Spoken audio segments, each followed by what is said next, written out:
Asan po ang ating contestants? Fifth placer is athlete number 7, Julius Cesar Advano Page. Di mo talaga alam, ha? Magpalit ka na lang. Magpapalit daw pa kasi siya, si number 7. Ngayon naman, ang ating Benito Pumihik. Fourth placer po siya. Number 7. Number 2 is our fourth placer. Thank you. Akit na po. And our third placer is athlete number 6, Ryan Paul Reyes.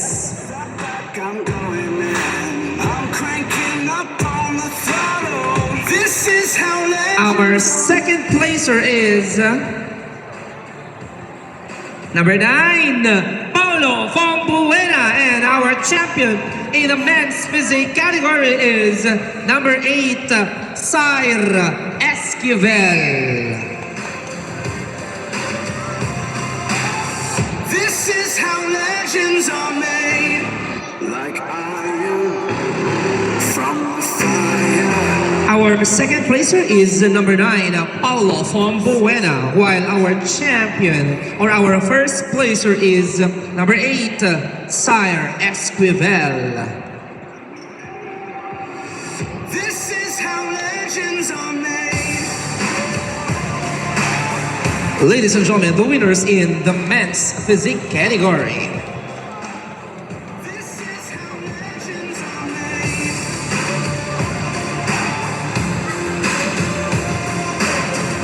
Thank you very much and congratulations.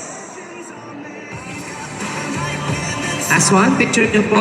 Aswan, mga kaibigan. Tayo po ay, sige, photo op.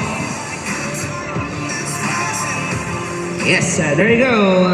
Ladies and gentlemen, our winners in the men's physique category with our event organizers. Thank you, gentlemen. And this time, we move on to the classic physique. Our This is how legends are made.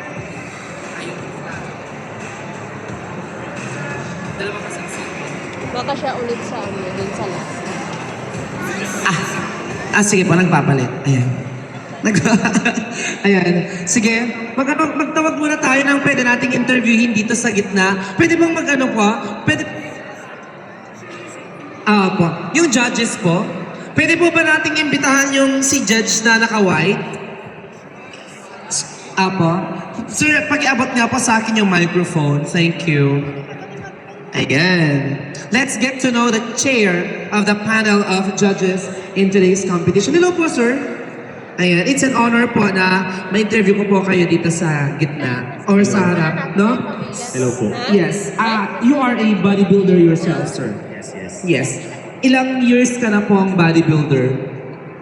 Since 2018, so mga 8. Pero nag-start ako parang 2017. Ay, gusto niyo po malayo. Sige, sir. Okay, ganyan. Ayun, joke lang, sir. Mga more or less 7 to 10 years na yung... 7 to 10 years. Bali, professional kwan po yun. Yung sa'yo. Professionally, or parang seasonal competitor. Ah, pero po. yung professional, being a professional bodybuilder, as a title for professional bodybuilding, wala pa. Pero Wala pa. locally, seasoned athlete ako na Yes po. bodybuilder. Yes. Mga... Nabibilang mo pa ba yung ilang mga bodybuilding contests yung nasalihan mo na locally? Mga 10 competitions. 10 competitions. Ilan naman ang champion ka? Parang gano'n. Marami. To be honest, wala pa. Never pa ako nag-champion. So yung highest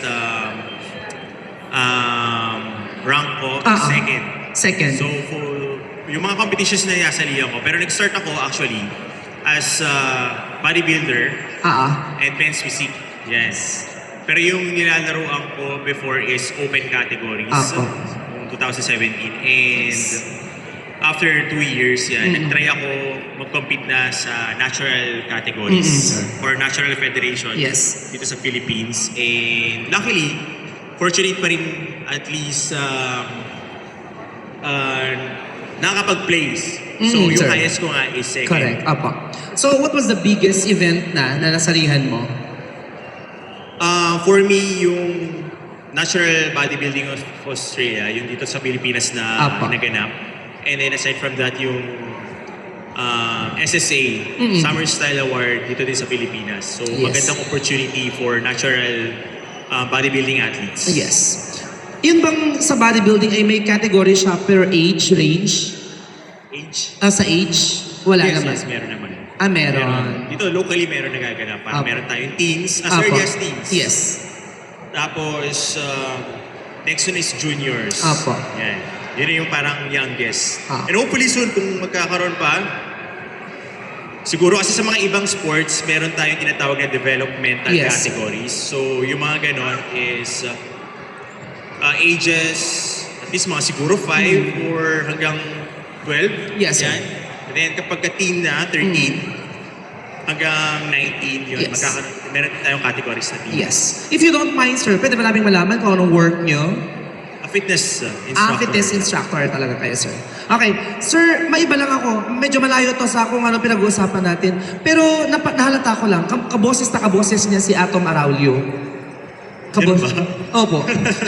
Yes, I met him twice. Kaboses na kaboses niya si Atom Araulio. Do you have your own gym, sir? Meron kang Wala. Ay, wala.